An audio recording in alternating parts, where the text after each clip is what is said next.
ಶುಭೋದಯ. ಹಿನೇನಿ ಈ ಪದಕ್ಕೆ ಸರಿಯಾದ ಅರ್ಥ ಹಿಯರ್ ಅಮ್ ಐ ಅಲ್ಲ, ಬದಲಾಗಿ ಹಿಯರ್ ಈಸ್ ಮೀ, ಈಗೋ ಇದ್ದೇನೆ ಎಂಬುದಾಗಿ ಹೇಳುವಾಗ ದೇವರೇ ನೀನು ನನ್ನ ಮೇಲೆ ಯಾವ ರೀತಿಯಲ್ಲಿ ಬೇಕಾದರೂ ಕಾರ್ಯ ಮಾಡಬಹುದು ಅನ್ನುವುದಕ್ಕೆ ಒಪ್ಪಿಸಿಕೊಡುವಂಥದ್ದನ್ನ ಹಿನೇನಿ ಎಂಬುದಾಗಿ ಹೇಳುವಂಥದ್ದನ್ನ ನಾವು ಧ್ಯಾನ ಮಾಡ್ತಾ ಬಂದಿದ್ದೇವೆ. ಈ ದಿನ ಮತ್ತೊಂದು ಉದಾಹರಣೆ, ಏಷಾಯನ ಒಂದು ಉದಾಹರಣೆ. ಮೊದಲ 5 ಅಧ್ಯಾಯಗಳಲ್ಲಿ ಅನೇಕ ಪ್ರವಾದನೆಗಳನ್ನ ನುಡಿದಂತ ಈ ಏಷಾಯನು 6ನೇ ಅಧ್ಯಾಯದಲ್ಲಿ ದೇವರು ಏಷಾಯನನ್ನ ಒಂದು ನಿಯೋಗಕ್ಕೆ ನೇಮಿಸುವಂತಹ ಘಟನೆಯನ್ನ ಕಾಣ್ತೇವೆ. ಇಲ್ಲಿ ಏಷಾಯನು ದೇವರನ್ನ ಕಾಣ್ತಾನೆ. ಕಾಣುವಾಗ ತಾನು ಹೇಗಿದ್ದೇನೆ ಅನ್ನುವಂಥ ಅರಿವು ಆತನಿಗೆ ಆಗಿದಿರ್ತದೆ. ಇಲ್ಲಿ ಏಷಾಯನು ದೇವರು ಬಂದು ಪ್ರಕಟನಾದಾಕ್ಷಣ ಈಗೋ ಇದ್ದೇನೆ ಎಂಬುದಾಗಿ ಹೇಳುವುದಿಲ್ಲ, ಬದಲಾಗಿ ತನ್ನ ಅಯೋಗ್ಯತೆಯ ಒಂದು ಅರಿವು ಆತನಿಗಾಗಿ, ಅಯ್ಯೋ ನನ್ನ ಗತಿಯನ್ನು ಏನು ಹೇಳಲಿ, ನಾಶವಾದೆನಲ್ಲ, ನಾನು ಹೊಲಸು ತುಟಿಯವರ ಮಧ್ಯದಲ್ಲಿ ವಾಸಿಸುವನು ಎಂಬುದಾಗಿ ಹೇಳಲಿಕ್ಕೆ ಆರಂಭ ಮಾಡ್ತಾನೆ. ಇಲ್ಲಿ ಮುಖ್ಯವಾದಂತಹ ಸಮಸ್ಯೆ ನಮಗೆ ಕಂಡುಬರ್ತದೆ. ಯಾವಾಗ ಏಷಾಯನು ನಿಜವಾದ ದೇವರ ಪ್ರಭಾವವನ್ನ, ಮಹಿಮೆಯನ್ನ ಕಾಣ್ತನೋ, ತನ್ನ ಅಯೋಗ್ಯತೆಯ ಅರಿವು ಆತನಿಗಾಗಿ ತನ್ನನ್ನು ಸಂಪೂರ್ಣವಾಗಿ ದೇವರ ಮುಂದೆ ಬಿಚ್ಚಿಡುತ್ತಾನೆ.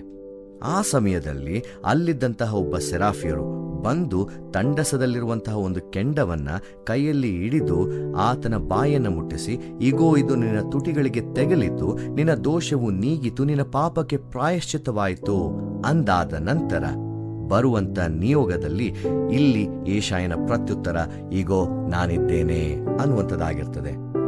ಯಾವನನ್ನು ಕಳುಹಿಸಲಿ, ಯಾವನು ನಮಗೋಸ್ಕರ ಹೋಗುವನು ಎಂಬ ಕರ್ತನ ನುಡಿಯನ್ನ ಕೇಳುತ್ತಲೇ ಅಥವಾ ಕೇಳಿ ಈಗೋ ನಾನಿದ್ದೇನೆ ಹಿನೇನಿ ಅನ್ನುವಾಗ ಇಲ್ಲಿ ತನ್ನನ್ನ ಸಂಪೂರ್ಣವಾಗಿ ಸಿದ್ಧ ಮಾಡಿಕೊಂಡ ನಂತರ ದೇವರೇ ನೀನು ಯಾವ ಕೆಲಸಕ್ಕಾಗಿ ನನ್ನನ್ನು ಕಳುಹಿಸುತ್ತೀಯೋ ಅದಕ್ಕೆ ನಾನು ಸಿದ್ಧನಿದ್ದೇನೆ. ಮುಂದೆ ಏನ್ ಬರ್ತದೆ ಎಂಬುದಾಗಿ ಏಷಾಯನಿಗೂ ಸಹ ತಿಳಿದಿಲ್ಲ. ಆದರೆ ಆತನು ಸಿದ್ಧನಾಗಿರುವಂಥದ್ದನ್ನ ನಾವು ಈ ವಾಕ್ಯ ಭಾಗದ ಮೂಲಕ ತಿಳಿದುಕೊಳ್ಳುತ್ತೇವೆ. ಈಗೋ ನಾನಿದ್ದೇನೆ, ನನ್ನನ್ನ ಕಳುಹಿಸು. ಯಾವುದಕ್ಕಾಗಿ, ಎಲ್ಲಿ ಹೋಗಬೇಕು, ಏನು ಹೇಳಬೇಕು, ಏನು ಮಾಡಬೇಕು, ಯಾವ ರೀತಿಯಲ್ಲಿ ಹೇಳಬೇಕು, ಇದು ಯಾವುದು ಇಲ್ಲಿ ಸ್ಪಷ್ಟವಾಗಿಲ್ಲ.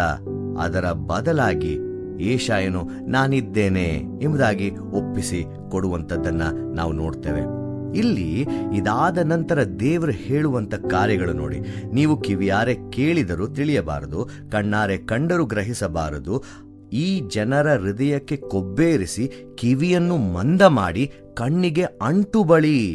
ಈ ಒಂದು ರೀತಿಯಾದಂಥ ಕಾರ್ಯಕ್ಕೆ ದೇವರು ಏಷಾಯನನ್ನ ನೇಮಿಸುತ್ತಿದ್ದಾನೆ.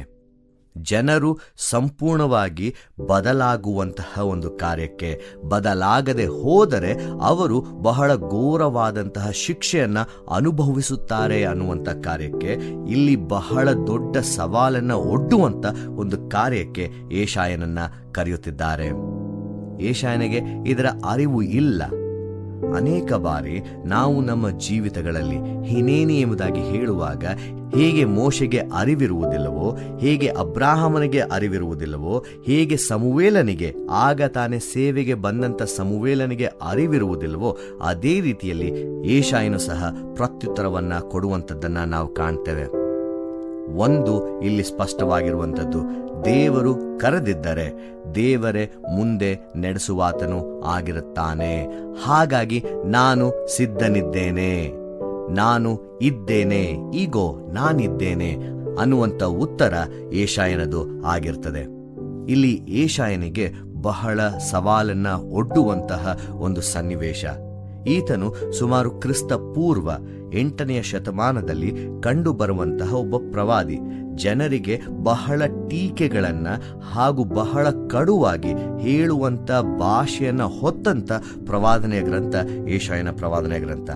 ಇದನ್ನು ಅವನು ಜನರ ಮುಂದೆ ಹೋಗಿ ಹೇಳಬೇಕಾದರೆ ಜನರ ಪ್ರತಿಕ್ರಿಯೆ ಹೇಗಿದ್ದಿರಬಹುದು? ಆತನ ಜೀವಿತಕ್ಕೆ ಯಾವುದಾದ್ರೂ ಅಪಾಯ ಬಂದಿರಬಹುದಾ? ಇದೆಲ್ಲದರ ಮಧ್ಯದಲ್ಲಿ ಸಂಪೂರ್ಣವಾಗಿ ದೇವರಿಗೆ ಒಪ್ಪಿಸಿಕೊಟ್ಟವನಾಗಿ ಉಪಸ್ಥಿತಿಯಲ್ಲಿ ಆತನು ಹೇಳ್ತಾ ಇದ್ದೇನೆ, ನಾನು ಇದ್ದೇನೆ, ನನ್ನನ್ನು ಕಳುಹಿಸು. ಅದು ಯಾವುದೇ ಕಾರ್ಯಕ್ಕಾಗಿರಲಿ ಸ್ವಾಮಿ, ನನ್ನನ್ನು ನೀನು ಪರಿಶುದ್ಧನಾಗಿ ಮಾಡಿದ್ದಿ, ನಿನ್ನ ಸನ್ನಿಧಾನದಲ್ಲಿ ನಿಲ್ಲುವುದಕ್ಕೆ ಯೋಗ್ಯನಾಗಿ ಮಾಡಿದ್ದಿ. ಹಾಗಾಗಿ ನಾನು ಸಹ ನೀನು ಯಾವುದೇ ಕಾರ್ಯಕ್ಕೆ ನನ್ನನ್ನು ಕಳುಹಿಸುವುದಾದರೂ ನಾನು ಸಿದ್ಧನಿದ್ದೇನೆ ಅನ್ನುವಂತಹ ಪ್ರತ್ಯುತ್ತರ ಯೆಶಾಯನದು ಆಗಿರುತ್ತೆ.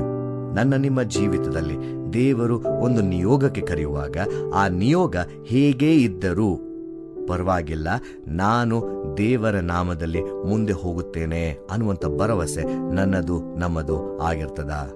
ದೇವರು ನಿಮ್ಮನ್ನು ಆಶೀರ್ವದಿಸಲಿ. ಈ ಕಾರ್ಯಕ್ರಮದ ಬಗ್ಗೆ ನಿಮ್ಮ ಅಭಿಪ್ರಾಯ, ಸಲಹೆಗಳು ಹಾಗೂ ಯಾವುದೇ ಪ್ರಾರ್ಥನಾ ಮನವಿಗಳಿದ್ದಲ್ಲಿ ನಮ್ಮ ದೂರವಾಣಿ ಸಂಖ್ಯೆಗೆ ನೀವು ಕರೆ ಮಾಡಬಹುದು. ನಮ್ಮ ದೂರವಾಣಿ ಸಂಖ್ಯೆ 9902606453. ನಿಮ್ಮ ಅಭಿಪ್ರಾಯಗಳನ್ನು ಇಮೇಲ್ ಮೂಲಕವೂ ನಮಗೆ ತಿಳಿಸಬಹುದು. ನಮ್ಮ ಇಮೇಲ್ ID info@fibaonline.org. ವಂದನೆಗಳು.